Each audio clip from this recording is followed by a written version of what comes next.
We'll wait no more na. Good afternoon, everyone. Hello. Hi, my name is Anna Tan from the Ateneo Center for Social Entrepreneurship, and welcome to the Economic Empowerment of Women in the Philippines event. We're thrilled to have you join us here at the Business Resource Center of the Ateneo de Manila University. And to those of you joining us online through live stream, welcome as well. This event, held in celebration of Women's Month, aims to highlight and promote women's active participation in the economy. It underscores the significance of women's contributions to economic growth, focusing on the advancement of gender equality and women's rights in various sectors. It aims to shed light on the key challenges and opportunities for women entrepreneurs and how financial inclusion and digital technologies can play a transformative role in empowering women. It is my honor to introduce our distinguished speakers for the opening remarks. To begin, please welcome Dr. Roberto Galang, Dean of the John Gokongwei School of Management, who will share his thoughts on today's important topic.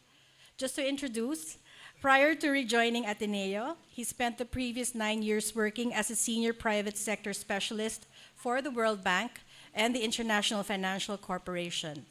He also has extensive academic experience as a faculty of international business and strategy in Ateneo de Manila University and the Asian Institute of Management. His work has been published in the top international journals of the field, such as the Journal of Management Studies, Journal of International Business, Journal of World Business, and Business and Society. He completed his PhD in management from the ASA Business School, his MSc in Development Economics from Oxford University, and his AB in Communications from Ateneo de Manila University, where he was the class valedictorian. Everyone, please welcome Dean Galang.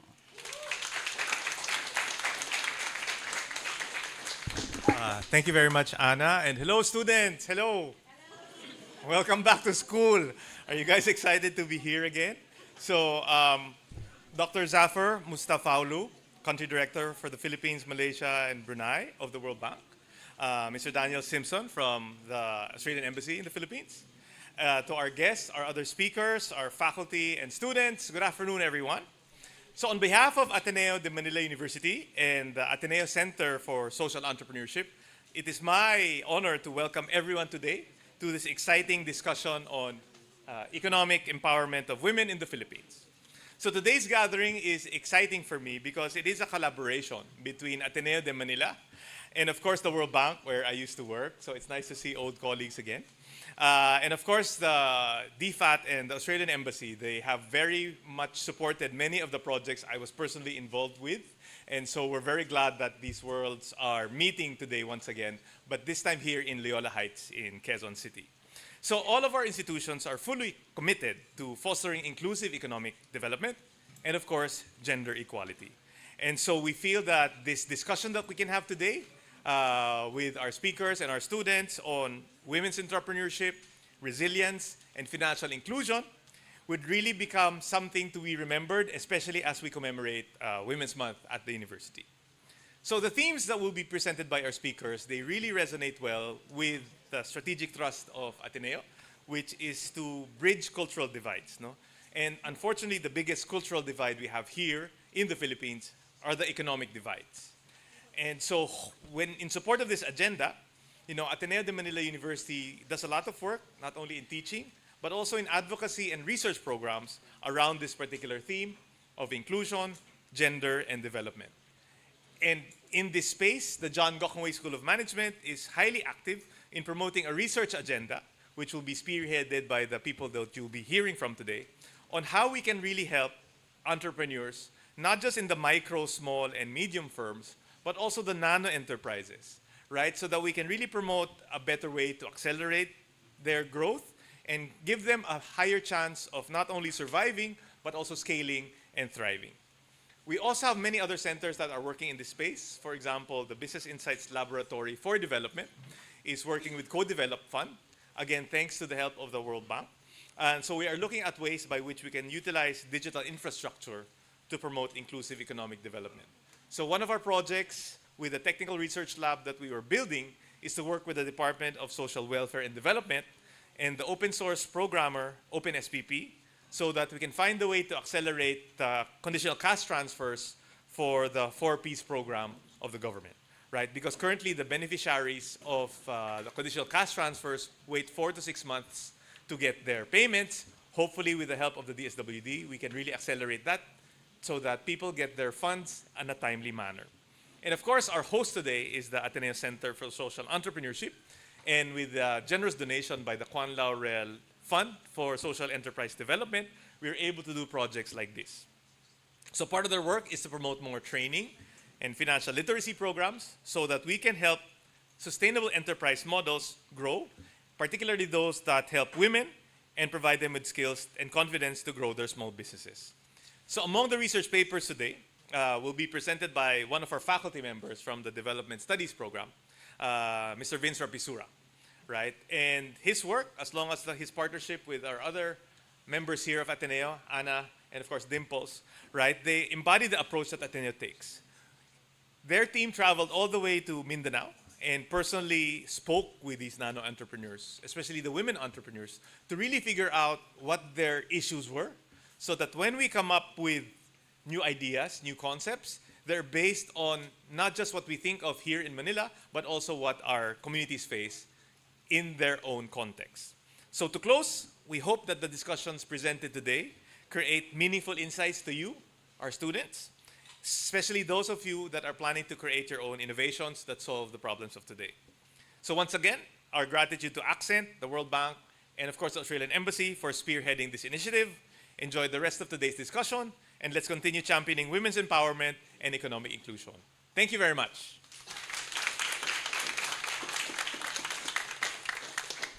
Thank you very much, Dr. Galang.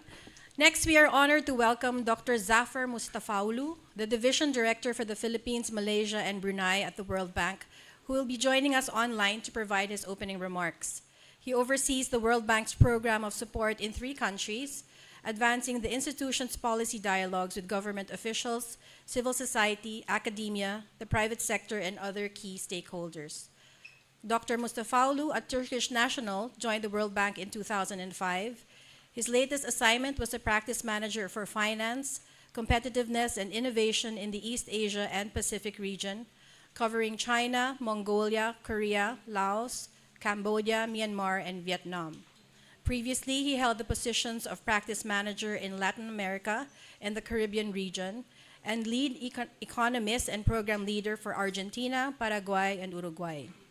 Prior to joining the bank, Zafar worked 12 years for the Turkish government. He received his PhD in International Economics from the Middle East Technical University in Turkey and completed his master's degree in economics at the University of Essex and Cambridge University in England. Dr. Mustafaulu, your floor. Thank you. Good afternoon. Magandang hapon po. Dr. Ravi Galang, Dean of the John Gangway School of Management, Ateneo de Manila University. Mr. Daniel Simpson, First Secretary, Australian Embassy in the Philippines. Faculty and students, ladies and gentlemen. It's an honor to address you today on a topic that is not only close to my heart, but also crucial for the sustainable development of our society: the economic empowerment of women through entrepreneurship and financial inclusion. If there is one thing that amazed me about the Philippines, it's the fact that the country ranks second in the East Asia and Pacific region in the 2024 Global Gender Gap Index. It's a broad stroke indicator that tells us that the Philippines has greater gender parity in various dimensions, such as economic participation, educational attainment, health and survival, and political empowerment. That is worth celebrating during this International Women's Month. We have seen remarkable progress, but there is still much work to be done to close the gender gap. For instance, the latest estimates show that female labor force participation in the Philippines is just 53% compared to 75% for men. It is even lower than the average female labor force participation in the East Asia and the Pacific region, which is 58%. Youth unemployment is substantially higher for women. As of January 2024, female youth unemployment is 15.6% compared to male youth unemployment 12.2%. The share of female not in education, employment, or training is higher than that of men. These numbers tell us that we are underutilizing the Philippines' talent crucial for nations building. When women are not fully participating in the labor market, the economy misses out on the skills, talents, and perspectives that women bring, leading to inefficiencies and a less dynamic economy. Greater women's voice and participation in the economy are even more important for the country as it strives to become a middle-class society. In fact, estimates show that increases in female labor force participation can boost GDP per capita by 6% by 2040 and nearly 10% by 2050. But where do we start? Consider this. The micro, small, and medium-sized enterprise sector accounts 40% of GDP and 63% of total employment. Most of the existing and new MSMEs in the Philippines are led by women. A study conducted during the pandemic in 2022 found that women-owned and led businesses accounted for 58% of micro, 50% of small, and 16% of medium-sized enterprises. In this age of rapid digital transformation, female-led firms are adopting digital technology at a higher rate than men. These trends indicate that the economic empowerment of Filipino women through entrepreneurship represent a great economic opportunity for the country. Women entrepreneurs can play expanded roles in driving innovation, creating jobs, and fostering economic resilience. It is well known that women often face unique challenges, including limited access to finance, training, and markets. Based on global experience, target programs that provide women with skills, resources, and support help a lot in enhancing entrepreneurial success among them. Policies that provide ease of access to credit for women entrepreneurs, targeted grants and low interest rate loans, redistribution of child care responsibilities between men and women, quality subsidized child care, and the promotion of digital skills among women entrepreneurs are all important. Financial inclusion is a critical component of women economic empowerment. Access to financial services enable women to save, invest, and manage their finances more effectively. It also provides them with the means to start and grow their businesses. I know that we will discuss these issues exhaustively in today's event. So let me close by emphasizing that the World Bank's work in the Philippines highlight the importance of gender equality and women's empowerment as critical components of sustainable development and economic growth. When women are economically empowered, they contribute significantly to the economy, leading to improved livelihoods, poverty reduction, and enhanced social well-being. Let me conclude with this, and I will try in Tagalog. Nais kang magakaroon kaya ng makabuluhang talakayan. I wish you a productive discussion. Maraming salamat po. Thank you very much.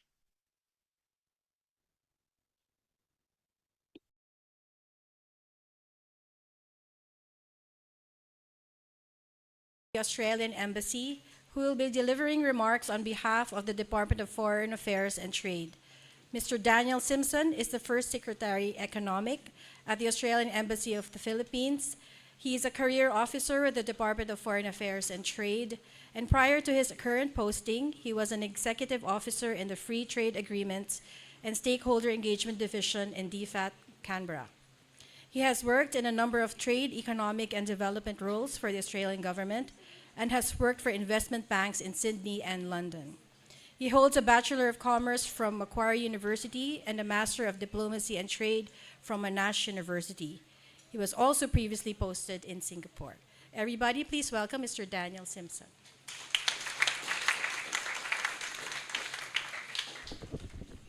Just 1 second. That's all right. That's all right. I'm used to this. Good morning, good afternoon, everybody. I actually had some Tagalog in my own presentation, which I had to quickly correct because Dr. Zafar actually said what I wanted to say. But look, anyway, first to start by acknowledging Dr. Dean Robbie Galang for being here today, for also making available, helping to facilitate the event. Also, Dr. Zafar Mustafaglu, who we just heard from. Esteemed presenters and guests, and it's great to see so many students as well. I wasn't expecting to be in a room with so many students. That's fantastic. Because clearly the future of the Philippines in many ways is in the youth of the Philippines, because often we talk about the dividend, the youth dividend of the economy here. Very pleased to welcome you to this event, which Australia is proudly supporting through AGAP. AGAP is an acronym for the Australia World Bank Growth and Prosperity in the Philippines Trust Fund. That's a very long name. We just call it AGAP. I think that makes it easier. What AGAP is a strategic partnership between Australia and the World Bank. It's focused on economic inclusion and economic empowerment, but the overarching objective is to drive sustainable and equitable growth in the Philippines. AGAP works on the ground to build and facilitate the exchange of knowledge, but also to provide support for critical policy reforms in the Philippines. And we are celebrating Women's Month, of course, so it's very timely that we are convening today on a matter that is at the heart of women's economic empowerment across the globe, and that's women's entrepreneurship and financial inclusion. In many parts of the world, women face unique barriers that hinder their full economic potential. And the statistics I have here say that in Asia, it's estimated that women own about 40% of all small and medium enterprises, SMEs, yet they face significantly greater challenges than their male counterparts in accessing finance, business resources. Even back home in Australia, women-owned businesses are on the rise. They're becoming increasingly prevalent in the broader commercial sector. But like many other countries, Australian women still face challenges in getting access to critical business finance is one standout area. Here in the Philippines, the Philippine Commission on Women tells us that while 66% of SMEs in the Philippines are women-owned, and that 62% of new businesses are women-owned as well, women continue to face structural challenges. Funding for growth and innovation can be elusive. And women-owned businesses often struggle to fully realise the benefits of digitalisation, the fourth industrial revolution, as some people describe it. So mainstream financial inclusion is not just about access to money, it's a critical element of a thriving, diverse and resilient economy. Australia is committed to addressing these disparities. Australia has a new international gender equality strategy, and that describes Australia's plan to advance gender equality globally, but also in the Indo-Pacific region. That strategy is looking to promote women's economic equality, but also women's participation in global trade. Australia's Southeast Asia Economic Strategy to 2040, also a policy document that identifies gender equality as a critical driver of innovation, productivity, and economic growth in this region. But Australia's development program is also making a key range of investments on the ground in the Philippines, which complement our work through AGAP, which is AGAP's bringing us here today. Our Investing in Women program is a leading example of this. Through IW, Australia is investing up to 472 million pesos across its 4 work streams to lift women's economic equality here.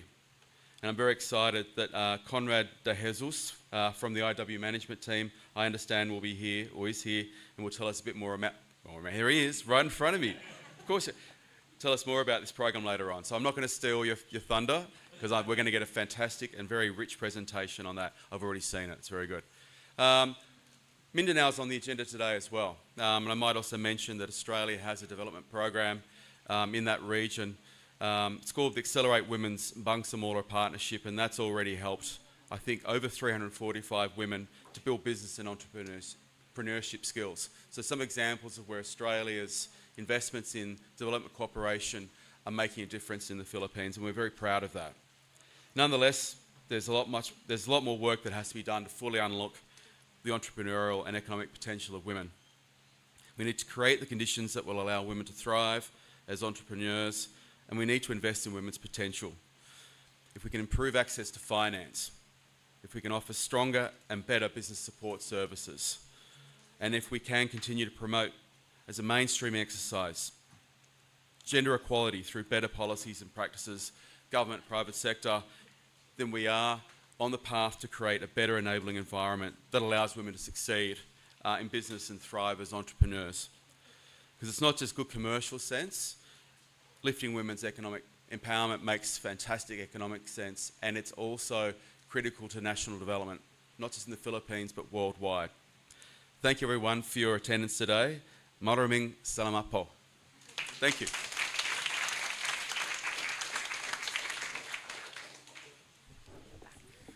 Thank you, Mr. Simpson. And thank you to all our esteemed speakers for their insightful opening remarks. With their words, we are now ready to dive into today's discussion. Our first speaker will talk about women entrepreneurship and financial inclusion. She is Liliana D. Souza, a senior economist in the Poverty Unit in the East Asian and Pacific region at the World Bank. In her current role, she focuses on analytics and policies to reduce poverty and foster economic inclusion in the Philippines. She has authored work on various topics with a particular interest in the labor market and migration. She received her PhD in economics from Cornell University. Let's all welcome Dr. Souza.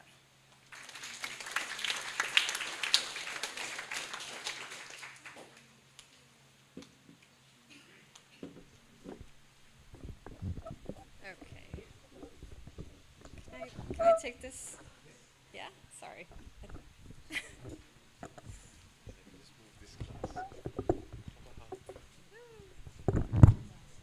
Thank you. Thanks so much. Wonderful. Thank you so much for being here. It's a real pleasure for me to be able to present the results of this analysis, especially to an audience of so many students. I wanted to also thank Ateneo University for hosting this, and of course AGAP for all the support for this analytical work. So this is actually follow-up work from a 2021 study on economic empowerment of women in the Philippines. And one of the data gaps, or one of the areas that was identified as an area that really needed more understanding, was entrepreneurship among women, which is a very important topic for economic inclusion in the country. Next slide. Oh, sorry. There we go. So actually, Zafar already said many of these things, so I won't spend too much time, but just two things I want to mention. So the Philippines is a high achiever in gender gap index across many dimensions, as Zafar mentioned, but there's still very specific and concrete evidence that there is an economic barrier for women still. And so one of the things that's very prevalent or that's noticeable in the Philippines is this lower labor force participation rate, which means a lot of women just aren't able to participate in the labor force. And one of the things that was discussed in the first report is that there is a lot of household responsibilities and social norms that really limit the extent to which women have time for market activities. And this is actually one of the reasons that self-employment and micro-entrepreneurship is so important for women. It's flexible, right? It allows for a lot of flexibility. So, two things here that I wanted to just highlight. First is that the micro and small businesses are becoming increasingly important as part of the Philippines economy. So out of about 280,000 formal sector enterprises in 2021, 70% were micro enterprises, and 27% were small businesses. So basically all of them, right? Very few medium and large enterprises are starting. And women are the ones who are driving this business creation. So these micro enterprises, these small businesses, they are predominantly led by women, 58% of micro and 50% of small businesses. Women are much less likely to have the medium enterprises and the large enterprises. We've also seen that because of that women are leading a lot of the new business creation. This is really important. This is where a lot of these new, potentially innovative businesses are coming from. It's actually women-led enterprises. And as I said, self-employment is a very important area for women to be able to enter into the labor market. So if, for example, the formal sector might be too complicated to get into, might be too difficult to manage with with the household responsibilities, and so microenterprise gives that flexibility. What's important as well is that this accounts for actually 25% of all jobs held by women. So 25% of women who are working in the Philippines, they run their own businesses. And what you can see here is that this is especially important in the middle of the income distribution. There is much more important. These small enterprises are essential for female employment, more so than for male employment. So it's a really important area of economic integration for women. So there are two key messages that come out of our new analysis. The first one is the extent to which access to finance continues to be a persistent barrier for women's economic inclusion through microenterprises. Basically, what's happening is this limited access to finance, limited access to credit is limiting the extent to which they're able to grow their businesses, to which these businesses are able to survive. There's a good amount of research already on this. So there's a 2022 paper from PEDS that shows that 52% of women-led MSMEs cited a lack of working capital as a top obstacle, compared to 37% for men. Similarly, in 2023, ADB found very similar results, 58% for women compared to 37% for men, citing access to credit and capital as a significant barrier. And then only 17% of women-led MSMEs actually use business or merchant accounts, compared to 39% of male-led. So there's this very clear difference between men and women in terms of their access to finance for their MSMEs. Even abstracting or stepping away from entrepreneurship, we see that in the general population, women actually were more likely to have a bank account in 2017, but that gap not only closed, but actually reversed since then. So as of 2021, men were actually more likely to have an account, so 56% versus 47%. So there's this catching up and surpassing, whereas women's accounts have not been rising at the same rate. And we're also seeing that men are more likely to have savings in financial institutions, a difference of 9 percentage points. So they're more likely to have accounts, and they're more likely to be saving in those accounts. And if you look at what the reasons for remaining unbanked in the Philippines are, 2 of them are really related to lack of funds or maybe not needing a bank account, but 2 are areas that are that can be addressed through policy recommendations or through policy changes. So one is a lack of required documentation, right? So better documentation access would help also women have more access to bank accounts. And the other one is a lack of knowledge about the process, just too complicated, right? Or not enough socialization of how to do it. So these are areas that are easy to tackle. So what happens when you don't have a bank account? You rely on your own savings, right? So women are much more likely, even with their businesses, to rely on their own savings and hence have less capital to develop their businesses, to grow their businesses. So they're much more likely than male-owned firms to start their businesses with personal savings. They also have less startup and follow-on capital, so they're not growing quite as fast. And then they rely on their own funds or retain profits to sustain their businesses during economic shocks. So this lack of credit really restricts the extent to which their businesses can grow and to which can even survive something like a pandemic. the option here, or one of the more common ways that female entrepreneurs or women in general have access to credit is actually through microfinance and informal loans from family and friends. This ends up being very important in the Philippines. So microfinance institution is actually, ownership is actually 9 percentage points higher among women than men in the Philippines. And 38% of women in the Philippines borrow from friends and family. Only 16% use formal lending. So this is where the access to credit is really coming from, microfinance, and especially friends and family.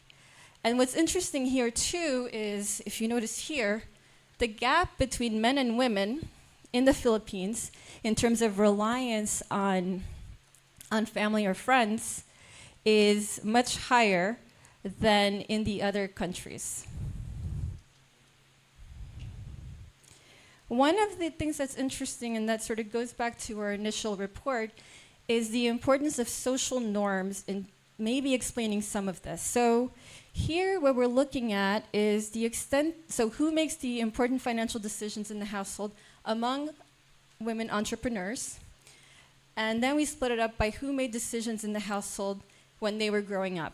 And so what you see in the Philippines is, for women entrepreneurs who grew up in households where the father made the financial decisions, 75% say their spouses make the financial decisions at home, not them. And what's interesting is, if you look at Thailand, if you look at Indonesia, you don't see that pattern, right? In these countries, you don't see this persistence of social norms.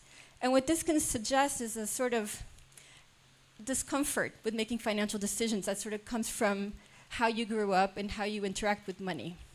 And that can have also an impact on then how women can interpret that into their own businesses.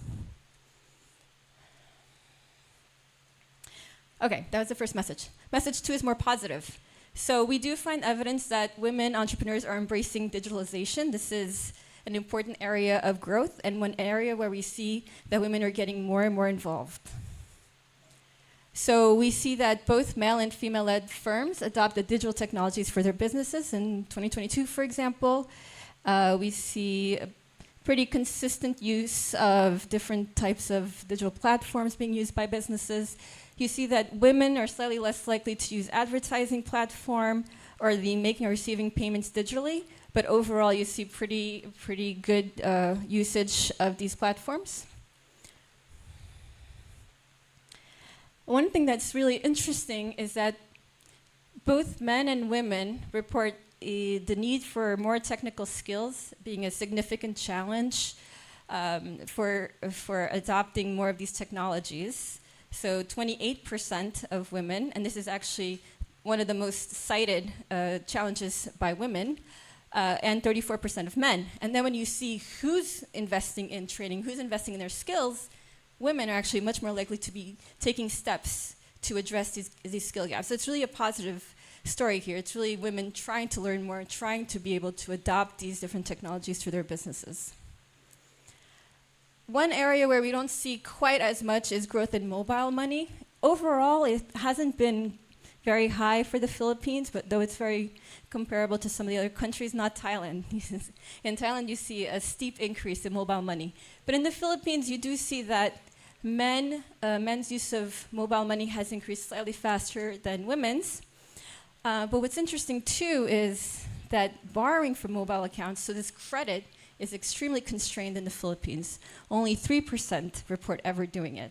So this is really an area of potential growth.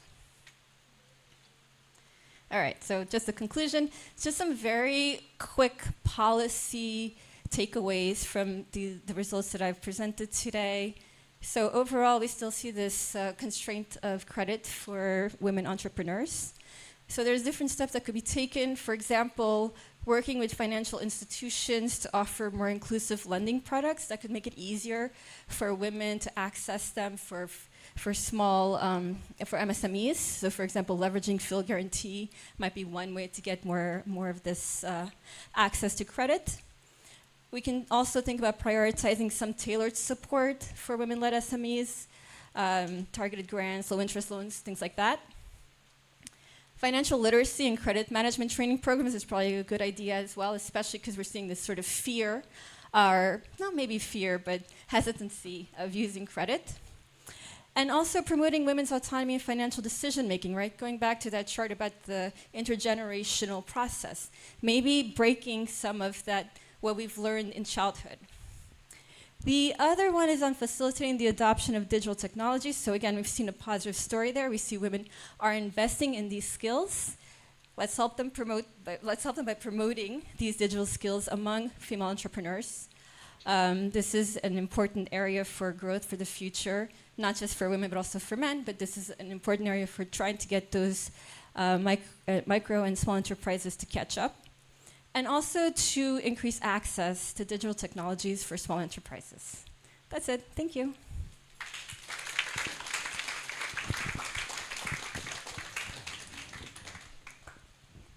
Thank you very much, Dr. Souza, for that very enlightening presentation. Now we have Mr. Vincent Trapisura to present the paper on resilience of women entrepreneurs in Mindanao and the impact of access to finance and digital technologies. Sir Vince, to many, is the co-founder and president of SEDP Group of Social Enterprises. He received recognitions as social entrepreneur from Ernst & Young in 2012 and PricewaterhouseCoopers in 2015, and in promoting social investments from the National Confederation of Cooperatives in 2017 and the Home Development Mutual Fund in 2020. Sir Vince has also been a faculty member of the Ateneo de Manila University in the past 20 years. As a financial guru, or teacher in Tagalog, he released his book on personal finance entitled Learning Wealth, Successful Strategies and Money Management. He creates online content that makes financial concepts simple and understandable. For this, he received the YouTube Silver Creator Award. Let's all welcome this afternoon Mr. Vincent Trapisura.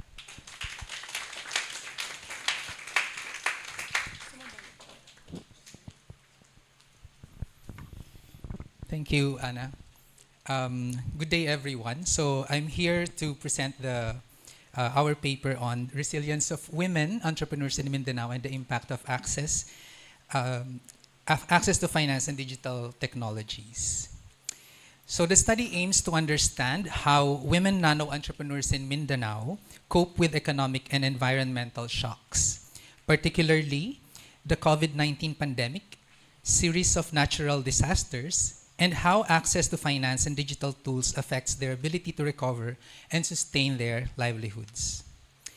The focus of this study is on nano enterprises, which are the smallest type of micro enterprises with asset sizes ranging from 3,000 to 150,000 pesos. Because micro enterprises here in the Philippines would go as high as 3 million pesos. So we wanted to make that distinction. So these are usually unregistered and operated by women, do not have employees, and often driven by necessity rather than opportunity. We used SEDP longitudinal surveys conducted from 2020 to 2023, and we complemented this by focus group discussions in 2024 in the same organization.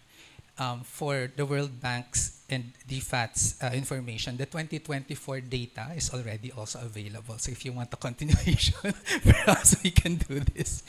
The research sites are in Region 11 and Region 13, particularly in Agusan del Sur, Davao de Oro, Davao del Norte, and Surigao del Sur. Areas where women informal self-employment is high, but formal economic support is often limited. Mindanao is the poorest island group in the country, with 34% of the population self-employed and a poverty incidence of 25%, much higher than the national average. By comparing those who were able to bounce back versus those who struggled, we identified patterns of resilience, the role of gender, and the effectiveness of interventions like microfinance and digital technology adoption. Ultimately, this report provides actionable insights for government and microfinance institutions to design policies and programs that strengthen the resilience of women-led nano enterprises. It offers recommendations in 4 key areas: access to finance, digital inclusion, disaster mitigation, and social protection, all through a gender lens. Our respondents were mostly women, around 88 to 90% across the 4 years of surveys, and 100% in the focus group discussions. with an average age of 42 for the surveys and 51 for the FGDs. Most were married, although a significant portion were live-in partners or widows, especially in the FGDs. When it comes to education, both survey and FGD participants had lower educational attainment than the national average. The dominant income-generating activity, or IGAs, were in retail, vending, or trade, comprising about 74%, covering livelihoods like sari-sari stores, food vending, and online selling. 31% are in food processing, 26% in farming, and smaller groups in services, manufacturing, and animal raising. Only 4% are engaged in private employment. Interestingly, 71% of the women handled more than one IGA, reflecting a strong entrepreneurial drive. Only 5% had no IGA, showing the deep economic engagement of these women. Despite this, 78% were not the primary breadwinners, often relying on their spouse's income. These women are necessity entrepreneurs. Their main motivations include supporting their families, providing for their children's education, surviving economic hardship, managing household finances, and addressing the lack of employment options. There was no mention of starting a business out of a desire to innovate or seize a market opportunity. Instead, entrepreneurship served as a practical response to daily survival needs. We also saw gender-related patterns. During the pandemic, many women's businesses became the economic fallback for households. But by 2023, as face-to-face classes resumed, many women stopped or reduced their IGAs to care for their children. This shows how household responsibilities continue to affect women's economic participation. Men, on the other hand, resumed formal employment as the economy reopened. This dynamic caused shifts in household financial roles, reinforcing the need to recognize and address the double burden faced by women in businesses and at home. These findings reveal a complex picture of entrepreneurial resilience, shaped by necessity, limited by resources, and strong family obligations. Let's now look at how digital technology has affected the resilience and business performance of women nano-entrepreneurs. Digital tools provided many advantages, such as reaching more customers, enhancing communication, and showcasing products, particularly during the pandemic. Despite some decline in the use after the economy reopened, some women continued using digital platforms for efficiency and market access. Survey data shows increasing access to digital technology. Around 73% own mobile phones, but only 58% use smartphones, with the rest using basic phones that are better for calls but not for internet. Only 4% own laptops, and all devices were Android. Facebook and Messenger remained the most used platforms, especially among women. However, some women share their social media accounts with younger relatives, showing limited personal digital control. Also, the use of mobile wallets is not a norm among FGD respondents. Still, barriers persist. These include weak internet signals, lack of mobile load, and general unfamiliarity with digital tools. This limited access and usage, especially as people return to face-to-face transactions. Use of platforms like Shopee, Lazada, Facebook, and Messenger for buying and selling peaked in 2021, but declined by 2023, except for Shopee. Mobile wallets, especially GCash, gained traction during the pandemic, but declined in use post-lockdown. Rural participants preferred cash transactions because these are easier, don't require connectivity, and avoid transaction fees. There's a clear divide between digital and non-digital adapters. Non-digital adapters tend to come from poorer communities and rely on traditional labor-intensive activities like farming, sari-sari stores, food vending, and service like laundry. They usually have high school education or lower and often depend on their husband's income. In contrast, digital adopters combine traditional businesses with online selling, digital marketing, and e-commerce. They engage in aquaculture, direct selling, manufacturing crafts, and even online delivery services. These women often have some college education and contribute more significantly to household income. Digital adopters gained broader market access, diversified their income, and managed risks better. But barriers like poor connectivity, low digital literacy, and high transaction costs continue to limit widespread digital transformation. Let's now turn to how nano-entrepreneurs in Mindanao cope with disasters and economic shocks. The Philippines ranks as the most disaster-prone country in the world according to the 2023 World Risk Index. In the study areas, Caraga and Davao, communities regularly face typhoons, floods, earthquakes, and conflict-related shocks. SEDP members experienced a series of major disruptions. The COVID-19 pandemic in March 2020 affected 100% of our members. Typhoon Vicky in 2020 and the February 2024 floods each affected 22% of our membership. The December 2023 earthquake impacted 16% of members. These events occurred in quick succession, preventing communities from fully recovering before the next crisis hit. In March 2020, 51% of women entrepreneurs stopped their income-generating activities entirely, and the rest struggled. Though there was a slight improvement by 2021, struggles persisted into 2023 due to inflation and recurring disasters. Only about 1 in 3 women were able to return their businesses to normal by 2024. Many reported business damages, loss of income, product loss, and declining customer ability to pay. Some even had the ability to rebuild from scratch after the floods. These hardships affected both personal and business finances, and in many cases, entire communities. Gender played a crucial role. In 2022, women's IGAs improved when men helped at home. Oh, men, take note. But by 2023, as men rejoined the formal workforce, women's IGAs declined again. The data suggests that household cooperation, not dominance, was key to resilience.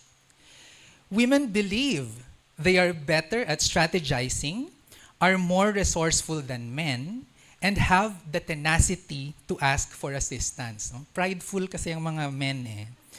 They also have greater budgeting skills and charisma in selling, qualities that enhance their ability to adapt. FGDs revealed several actual coping strategies such as foregoing household expenses, withdrawing savings, accessing microfinance loans, finding additional work, and using community-based insurance like Damayan. The most effective strategies were cutting household expenses and earning extra income. Interestingly, borrowing from friends and relatives was rated as the least effective. So there's a departure from credit-led credit-led growth versus going into more social safety nets and savings mobilization. And overwhelming livelihood optimism is observed among the respondents despite experiencing successive disasters. As for ideal strategies, women prioritized, again, withdrawing savings, foregoing expenses, and using indigenous insurance systems. Special mention was given to our program, the SEDP Katambayayong, which offered payouts within 24 hours of claims, unlike commercial insurance, which took months, because we believe that the poor should not and could not wait. We also gave them more comprehensive benefits at a single price. Finally, I'd like to share the policy recommendations drawn from this study. The recommendations are organized in 3 main areas: strengthening social protection, disaster mitigation, and advancing financial and digital inclusion. First, we recommend improving child care support. Many women had to scale down or stop their businesses due to a lack of child care. Local government units should ensure that public daycare centers are well staffed and accessible to free up women's time for livelihood activities. Second, there is a need for better coordination among social protection programs. Right now, many are fragmented, underfunded, and overlapping. As echoed in our FGDs, MFIs, not government, were often the most consistent source of support during crisis. Enhanced interagency coordination is needed to improve coverage and reliability. Third, we propose easing membership to government social insurance programs like Pag-ibig, SSS, and PhilHealth. Many women lack access due to high contribution costs, absence of IDs, or being over the age limit. Solutions include lowering contributions, simplifying requirements, and offering state-subsidized enrollment for the poorest. Next, the government should include disaster coverage in social insurance programs. This includes designing special assistance packages for high-risk areas, such as a no-condition cash transfers, emergency shelter, and livelihood grants. Aid distribution should be streamlined and transparent. Simplifying claims procedures and ensuring real-time updates will help enrich beneficiaries faster and build trust. We also recommend offering micro-housing loans with 0% interest and longer terms to help families rebuild after disasters. On the financial side, there is a strong need to enhance digital and financial literacy, especially among women. Training should cover digital tools, online marketplaces, and financial planning. Involving younger family members to support older women entrepreneurs can also bridge the digital gap. We propose developing local online marketplaces, including price lists and supplier directories, to increase market access for rural nano enterprises. Maybe those who are in MIS could address this, no? In terms of financial products, MFI should offer savings-focused products with flexible withdrawal policies, especially during disasters. While savings are the most effective coping mechanism, many women can only save small amounts, making it critical to pair them with community-based insurance and government social safety nets.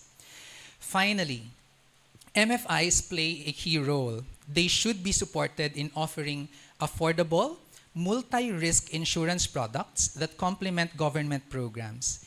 The Insurance Commission can enable this by simplifying claim requirements, especially for amounts below 100,000 pesos.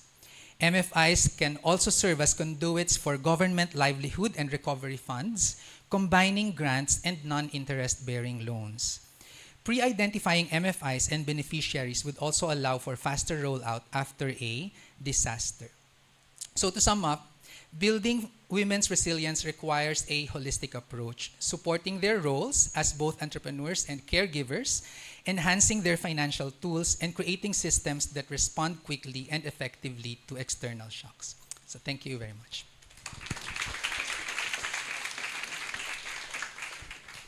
Thank you, Vince, for your thought-provoking talk.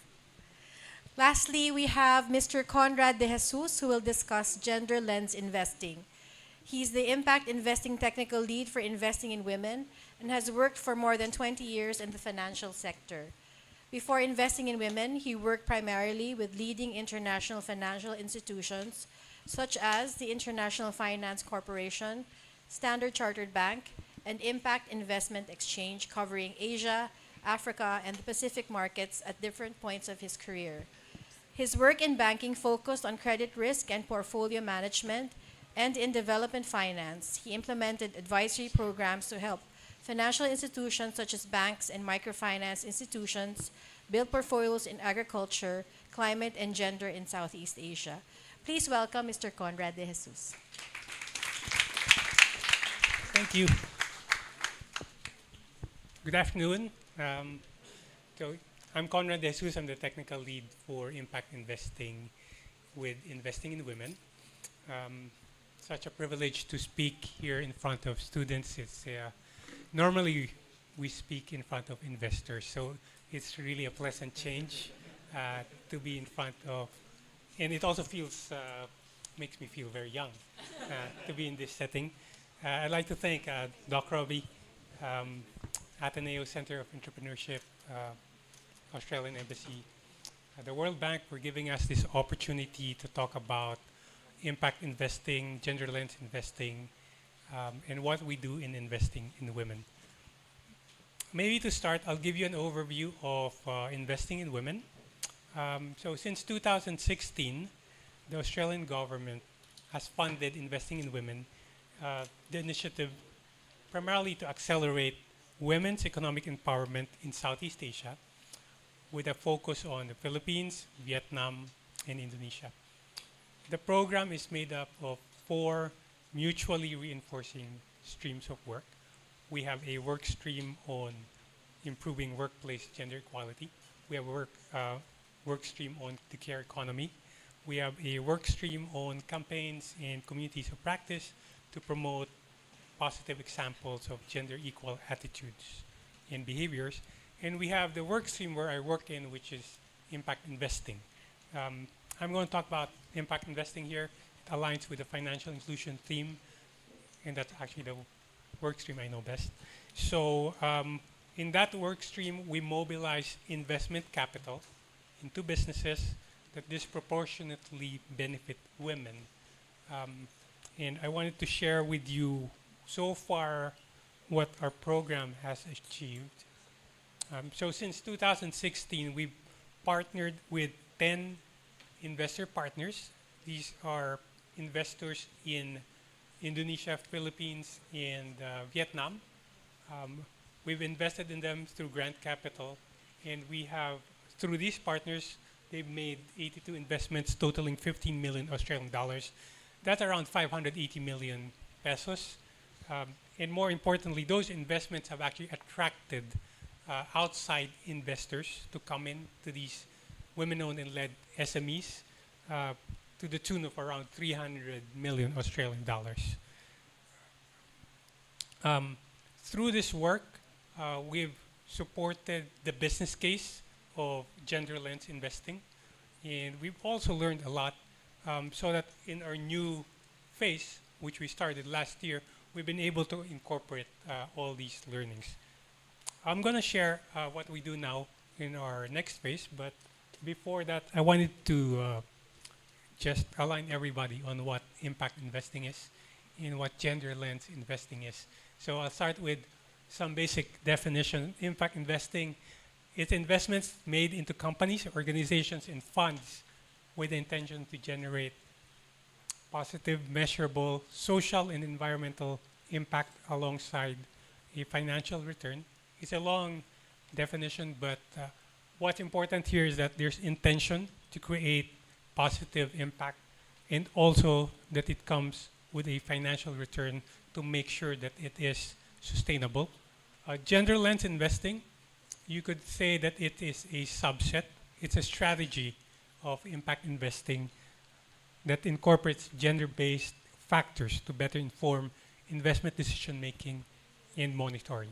So it could be investing in women-owned and led businesses. It could be investing in businesses that support women through the supply chain, or businesses that have solutions and products for the women's market.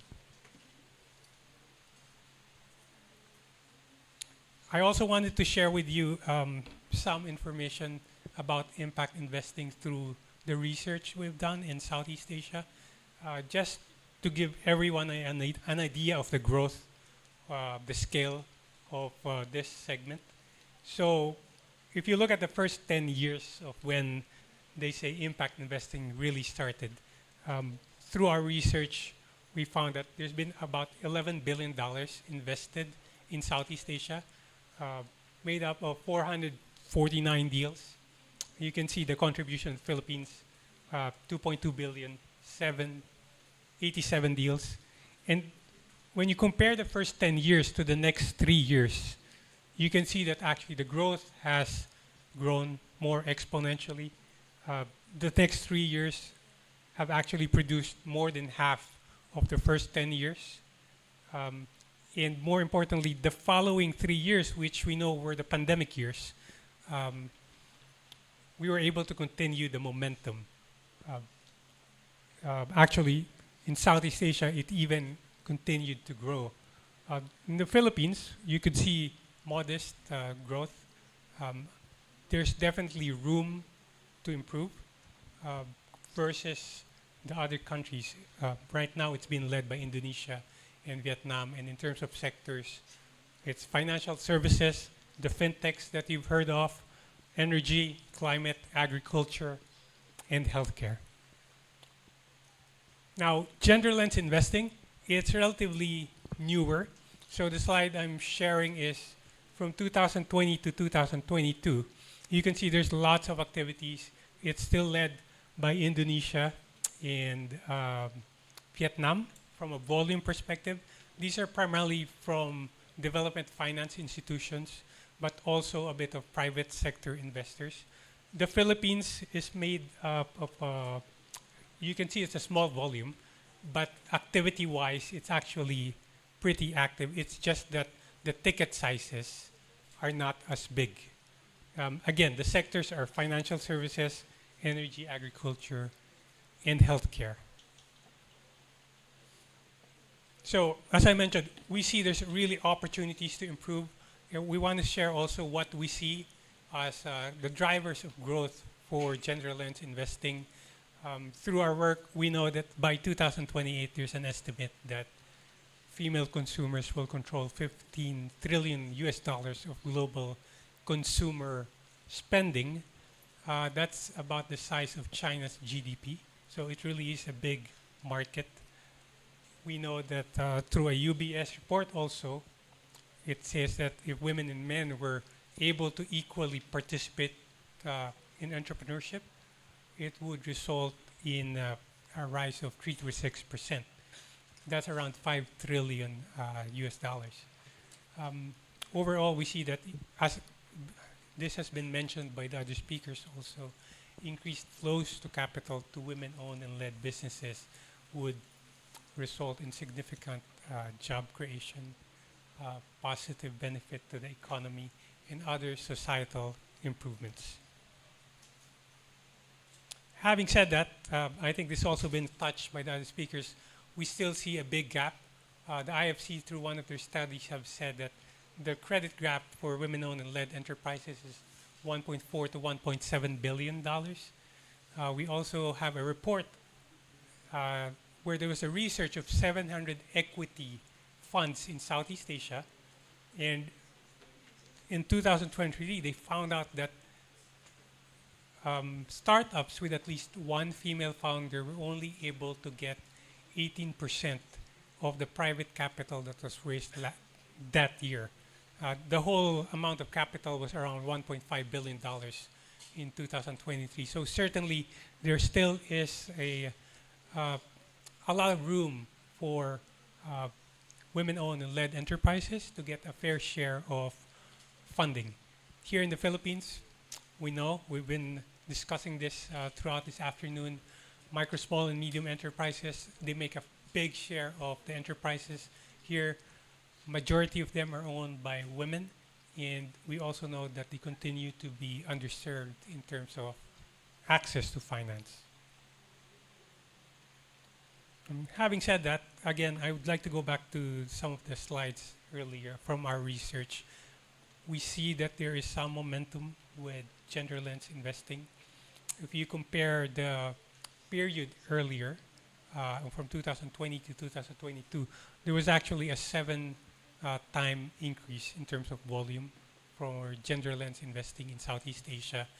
And just to highlight that during that period of the pandemic, we actually saw 35 deals in the Philippines, which were gender lens investing deals. 5 from DFIs and 30 from private sector investors.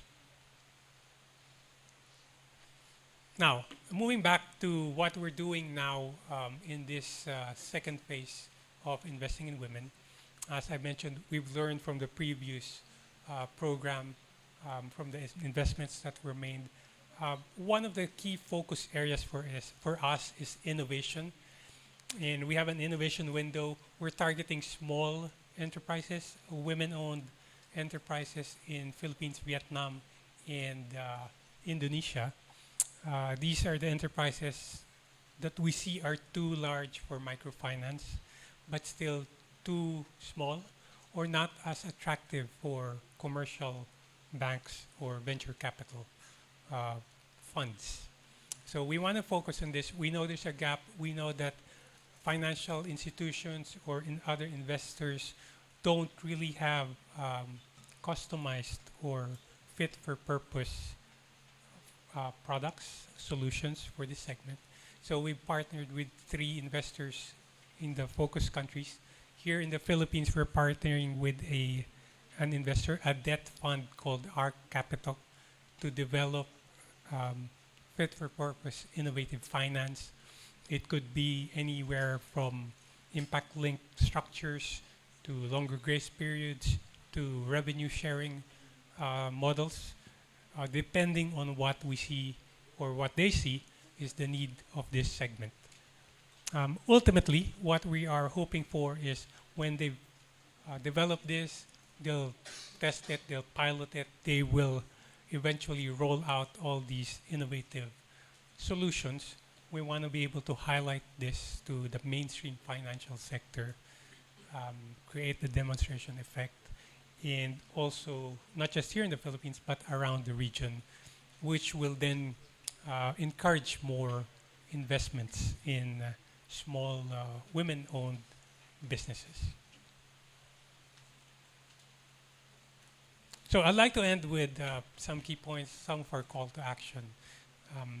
It's important for us to continue to work together with the ecosystem, understand who the stakeholders are, engage also in building partnerships with the public sector, community organizations, and as we are starting already, and I think that's very important given all the challenges that we see in this sector, is to foster an environment of innovation.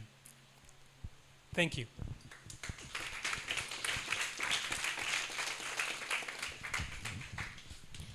Thank you, Mr. De Jesus, for your valuable insights. Now we will move on to the open forum where our speakers will address questions from our audience. May I call back on stage Dr. Souza, Vince, and Conrad? Please feel free to have a seat. Dean Galang, would you also like to join them on stage, please? For those attending virtually, please feel free to send in your questions through the live chat and we will do our best to get them during the session. Do I have any question from the audience, please? Attorney Eugene said there will be a quiz after. No, I'm just kidding. I'm kidding. Maybe I can start off with a question. This is basically just to reiterate the points in your study. If there are 2 key messages that you'd like to get across with the reports that you've just shared, what would they be? Because we've heard a lot of, and I think there are a lot of similar findings in the reports that you share. But if there are 2 key messages that you'd like to put across, what would there be? What would that be?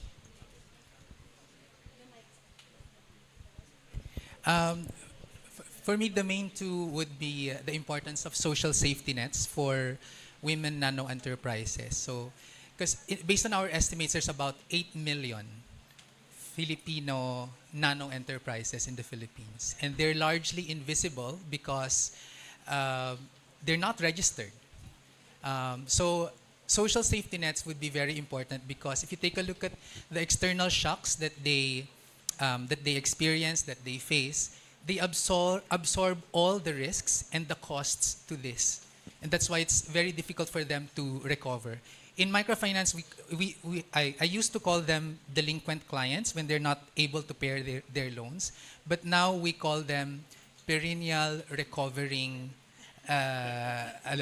entrepreneurs. It's a euphemism for delinquents. Yes, because that's the reality on the ground. And the second one is really on the departure for credit-focused interventions. Because again, you provide funds to the nano enterprises, but with an added costs that they shouldn't bear. Especially when we talk about recovery after disasters. So that's why in our programs we really enforce and create innovative products for the indigenous insurance practices that we have, our Damayan, and also our savings program. Thank you. I would say that increasing women's accessibility to formal credit, so not just basically increasing their access, but also their comfort level in using formal credit and using formal banking. So there's the problem of the documents, the complexity of opening accounts, but there's also potentially hesitation by the women themselves to be making these financial decisions. And that's really going to limit the extent to which they can grow their businesses. So I would say that was one of the takeaways from the study. The other one really is this positive story of women investing in digital skills, recognizing the need to learn. And I think that's really worth celebrating and also encouraging, right? Yeah. Making that easier, making that more affordable for women entrepreneurs. For me, it's understanding the ecosystem, having that approach, understanding the roles of each of the players. In our case, we're focusing on the supply side, but we do need to complement with the other players. And on top of that is focusing on innovation to improve the access for women-owned enterprises. Dean Galang, do you have anything to add? I don't have a presentation. No, I was curious specifically at the statistics you presented, Liliana, where, because in the Philippines, we thought we prided ourselves on having a lot of equality. Like we've had 2 female presidents, you have many female business leaders. And then your study actually indicates something cultural that's also at play, right? When you showcase that, people whose fathers run their households don't tend to have as much understanding of their own empowerment. So do you have any stories or understanding on why that works? Why I think even our media tends to show, women as being powerful. You have women as police, right? But then it doesn't seem to resonate where it should. So are we just fooling ourselves is the other question, right? Is there something amiss going on? I think both things can be true, right? I think you can have women empowered in some spheres and still hesitate in other spheres. And I think this is not just in the Philippines. You see it in other countries as well. Especially having women presidents doesn't necessarily correlate so well with women being included in other sectors. But I think it's striking, and that's why I included in the presentation. Is very interesting, right? And it does sort of suggest that there might be something intergenerational that can be adjusted, but I don't think they're mutually exclusive. So there. Okay. Yes, we have a raised hand there at the back. Please approach the mic at the center.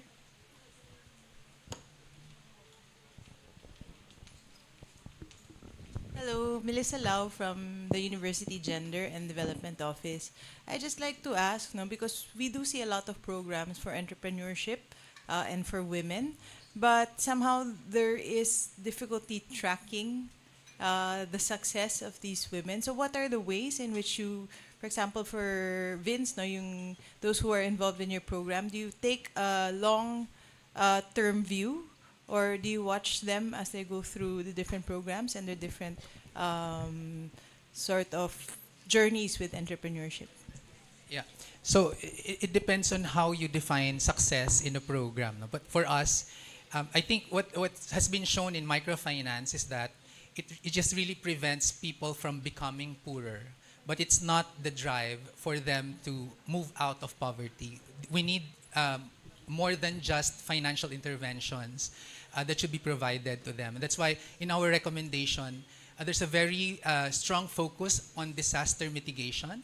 And that's the reason why we wanted to propose social safety nets from the government, because if it's, again, under the burden of the private sector, it's the women will be the ones shouldering the cost for these shocks again. That's why we also propose that there should be housing programs for them. And also, I think health is also one thing that should be done. So it really depends on how you take a look at success. But in terms of financial inclusion, what we've really learned on the ground is that women are very nimble. Women are very practical. So, for example, one success, a traditional researcher would see that, if there's continuous increasing adaptation of digital technologies or digital finance, that's success, right? But as you see in our studies, when the digital money was needed during the lockdowns, there was an increase. But they went back to cash transactions because these are easier to facilitate, no transaction fees, and you don't need the infrastructure, the digital infrastructure to go about your commerce. So it really depends on how you see it. Any more questions from our audience? Online? No. I think we also just have a few minutes left.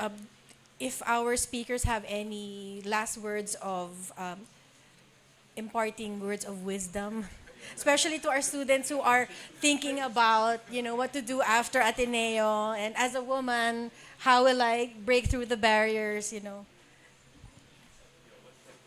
Ladies first. Yeah.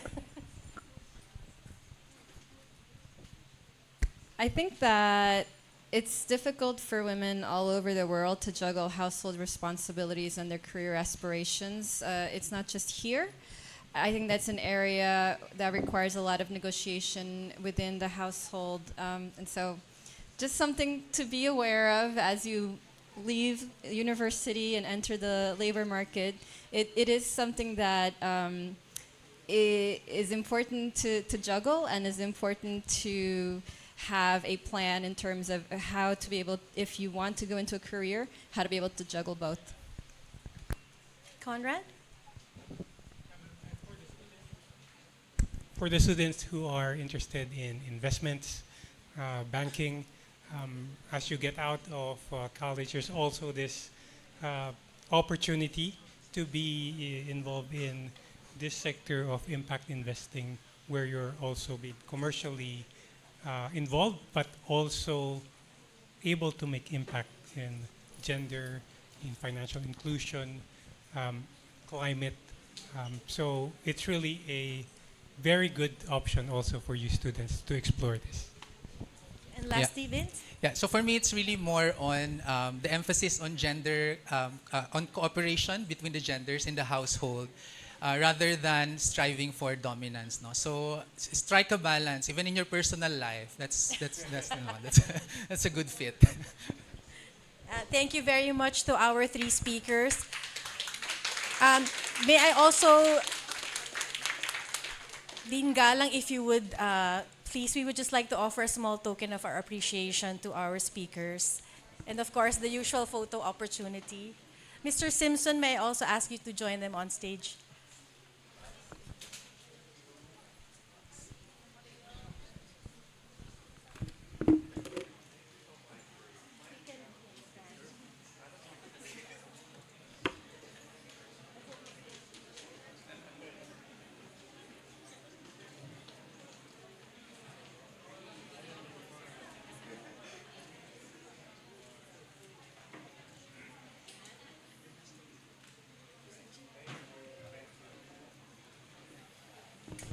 Again, thank you very much to our speakers this afternoon.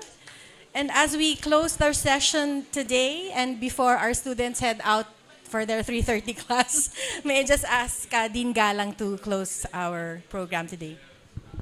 So again, on behalf of the John Gokongwei School of Management, we'd like to thank Accent and, of course, the Australian Embassy and the World Bank for organizing this event today. As you guys all excitedly rush out, I hope that you learned a lot in the hour and a half that we were together. So I learned a lot from Liliana, knowing that, we really need to figure out a way to solve the gender entrepreneurial gap that we have in the Philippines.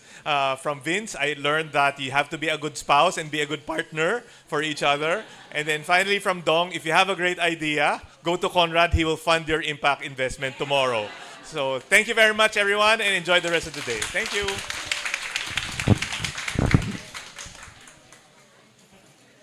To the students, please grab a snack on your way out. Thank you.